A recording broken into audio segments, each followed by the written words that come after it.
నటన, డాన్స్‌లోనే కాదు సేవలోనూ రామ్ చరణ్ తేజ్ తండ్రికి తగ్గ తనయుడు అని నిరూపించుకున్నారు. Megastar Chiranjeevi blood bank, eye bank స్థాపించి ఎంతో మంది ప్రాణాలను రక్షించారు. ఎంతో మందికి చూపు తెప్పించారు. తండ్రి నడిచిన బాటలోనే రామ్ చరణ్ నడుస్తున్నారు. ధనుష్ అనే 3 ఏళ్ల బాలుడి ప్రాణం కాపాడారు. ఎవరా బాలుడు? అతడి ప్రాణం ఎలా కాపాడారంటే కొన్ని రోజుల వెనక్కి వెళ్ళాలి. సుకుమార్ దర్శకత్వంలో రామ్ చరణ్ నటిస్తున్న రంగస్థలం చిత్రం షూటింగ్ తొలి షెడ్యూల్ ఏప్రిల్లో రాజమహేంద్రవరం పరిసరాల్లో జరిగింది. ఆ సమయంలో అక్కడి గ్రామానికి చెందిన ధనుష్ కుటుంబం రామ్ చరణ్ను కలిసింది. ధనుష్ మూత్రపిండాలకు సంబంధించిన వ్యాధితో బాధపడుతున్నాడని అతడి తల్లిదండ్రులు చరణ్కి చెప్పుకున్నారు.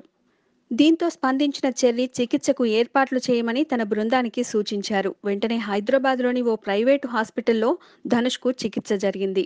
దీనికయ్యే ఖర్చునంతా చరణ్ భరించారు. ఇప్పుడు ధనుష్ ఆరోగ్యంగా ఉన్నాడని అతడి తల్లిదండ్రులు ఆనందంగా ఉన్నారు.